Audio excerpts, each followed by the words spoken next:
ការដែលយើងចម្រើនទៅក្នុងគុណព្រះសម្មាសម្ពុទ្ធយកអរហង្គសម្មាសម្ពុទ្ធោវិជ្ជាចរណៈសម្បណ្ណោគុណណាមួយក៏បានដែរហើយញាតិញោមជ្រះថ្លាទៅក្នុងគុណព្រះសម្មាសម្ពុទ្ធអង្គលចិត្តទៅក្នុងគុណព្រះអង្គមួយហ្នឹងទៅបរិកម្មពុទ្ធោពុទ្ធោពុទ្ធោឬក៏ថាអរហង្គអរហង្គអរហង្គឲ្យចិត្តយើងនឹងនៅជាប់ជាមួយគុណព្រះអង្គឃើញគុណព្រះអង្គដោយសភាពជាគុណតាមសភាពពិតពេលដែលយើងបានតម្កល់ចិត្តទៅក្នុងគុណព្រះអង្គរឿយៗហើយសភាពនៃចិត្តយើងហ្នឹងគឺមានសទ្ធាតាំងមាំមានសតិមានស្មារតីមានហិរិមានអត្តបៈខ្លាចបាបខ្មាស់បាបអញ្ចឹងទៅចម្រើនពុទ្ធញាតិញោមទាំងអស់គ្នាថ្ងៃនេះចូលនៅក្នុងកម្មដ្ឋាន2ប្រភេទហើយញាតិញោមគួរចេះគួរដឹងផងដែរអញ្ចឹងនៅក្នុងការអប់រំចិត្តអប់រំសមាធិនេះ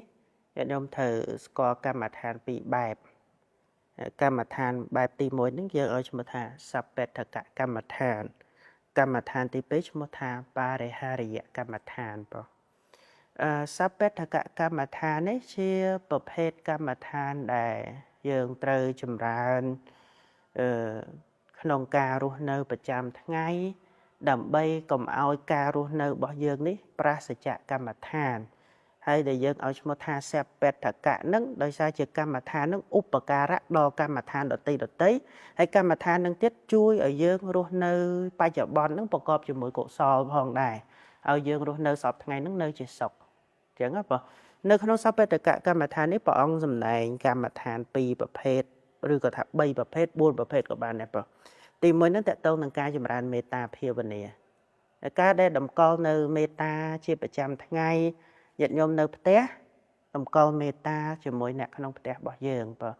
សូមឲ្យអ្នកផ្ទះរបស់ខ្ញុំបានសេចក្តីសុខរួចផុតចាកទុក្ខចឹងទៅយើងនៅកន្លែងធ្វើការតម្កល់ឲ្យមិត្តរួមការងារទាំងអស់សូមមិត្តរួមការងាររបស់ខ្ញុំបានក្តីសុខរួចផុតចាកទុក្ខ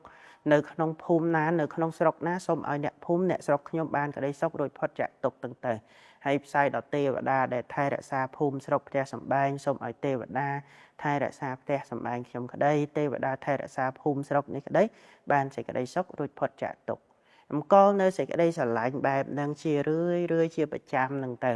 ការដែលយើងមានសេចក្តីស្រឡាញ់ចំពោះមនុស្សជុំវិញខ្លួនចំពោះមនុស្សនៅក្នុងផ្ទះឬក៏ថាតម្កល់ចិត្តទៅក្នុងទេវតាអីជាដើមរហូតដល់អិសរជនមេភូមិមេស្រុកនៅក្នុងកន្លែងយើងរស់នៅទៀតចឹងក៏បានដែរធ្វើឲ្យយើងរស់នៅទីណាក៏បានសេចក្តីសុខដែរដោយសារតែយើងមានតែសេចក្តីស្រឡាញ់សេចក្តីរាប់អាននៅក្នុងចិត្តសន្តានហ្នឹងបងចំណុចទី2តកតងនឹងមរណសតិបងមរណសតិនេះលោកសម្ដែងថាជាកម្មដ្ឋានមួយដែលមនុស្សគ្រប់គ្នាគួរចម្រើនតែម្ដងដោយសារនៅពេលដែលយើងដាស់តឿនខ្លួនឯងថាសេចក្តីស្លាប់នឹងមានអាត្មាអញគង់តែនឹងស្លាប់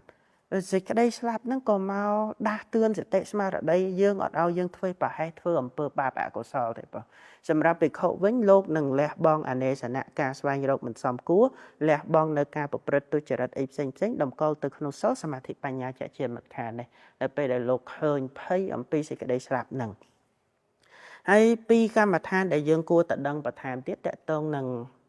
ពុទ្ធានុសតិហើយនឹងអសុភកម្មដ្ឋានពុទ្ធានុសតិនេះក៏នៅក្នុងសព្បេតកកម្មដ្ឋានអត់សម្ដែងទេតែអាចារ្យទាំងឡាយលោកគប់ចិត្តថាគួរតែសម្ដែងនៅក្នុងទីហ្នឹងព្រោះសព្បេតកកម្មដ្ឋានការដែលយើងចម្រើនទៅក្នុងគុណព្រះសម្មាសម្ពុទ្ធយកអរហង្គសម្មាសម្ពុទ្ធោវិជ្ជាចរណៈសម្បណ្ណោគុណណាមួយក៏បានដែរហើយញាតិញោមជ្រះថ្លាទៅក្នុងគុណព្រះសម្មាសម្ពុទ្ធអង្គលចិត្តទៅក្នុងគុណព្រះអង្គមួយហ្នឹងទៅបរិកម្មពុទ្ធោពុទ្ធោពុទ្ធោឬក៏ថាអរហង្គអរហង្គអរហង្គឲ្យចិត្តយើងនឹងនៅជាប់ជាមួយគុណព្រះអង្គឃើញគុណព្រះអង្គដោយសភាពជាគុណតាមសភាពពិតពេលដែលយើងបានតម្កល់ចិត្តទៅក្នុងគុណព្រះអង្គរឿយហើយសភាពនៃចិត្តយើងហ្នឹងគឺមានសទ្ធាតាំងមាំមានសតិមានស្មារតីមានហិរិមានអត្តបៈខ្លាចបាបខ្មាស់បាបអញ្ចឹងទៅអញ្ចឹងចម្រើនពុទ្ធគុណនេះក៏ជាសព្បេតកកម្មដ្ឋាននឹងមួយដែរហើយមួយទៀតអសុភៈនេះគឺសម្រាប់អ្នកបួសចំចំពោះញាតិញោមក៏ចម្រើនបានដែរបងហើយឃើញថាកាយនេះមិនស្អាតកាយនេះមិនល្អវិញដោយរបស់មិនស្អាតមានសក់រុំកញ្ចក់ធ្មេញស្បែកជាដើមរកម្មទៅក្នុងតចៈបញ្ចកៈពីខាងដើមនឹងទៅសក់រុំកញ្ចក់ធ្មេញស្បែកសក់រុំកញ្ចក់ធ្មេញស្បែកសក់រុំកញ្ចក់ធ្មេញស្បែកអីជាដើមណាបងអាហ្នឹងក៏ជាសព្បេតកកម្មដ្ឋានមួយដែរហើយកម្មដ្ឋានប្រភេទទី2ដែលអាត្មាបានចូលរួមមុនហ្នឹងគឺ បារិហារយកម្មដ្ឋានបារិហារយកម្មដ្ឋាននេះជាកម្មដ្ឋានដែលយើងគួរតែចម្រើនជាឯកទេសជាចាំបាច់បើយើងហៅថាជាការងារគឺការងារចម្បងការងារគោលការងារបង្គោលនឹងតែម្ដងហើយយើងអប់រំទៅក្នុងអាណាបានសតិជាដើមអប់រំទៅក្នុងការកំណត់ខ្យល់ដង្ហើមចេញខ្យល់ដង្ហើមចូលដឹងខ្យល់ចេញដឹងខ្យល់ចូលដែលមកប៉ះត្រង់ចុងច្រមុះដឹងរហូតដល់តែធ្វើនៅឧក្កហនិមិត្តធ្វើបដិភាគនិមិត្តឲ្យកើតរហូតដល់បានបឋមឈានព្យាយាមរហូតដល់ទុតិយឈានតតិយឈានចតុតឈានបញ្ចមឈានហ្នឹងទៅព្យាយាមជាប់មិនដាច់ទៅក្នុងកម្មដ្ឋានហ្នឹងធ្វើកម្មដ្ឋានហ្នឹងឲ្យដល់នៅកម្ពុជាតតែបានការដែលយើងអប់រំកម្មដ្ឋានណាមួយឲ្យដល់កម្ពុជាមិនលះបង់នៅកម្មដ្ឋានហ្នឹងយើងឲ្យឈ្មោះថា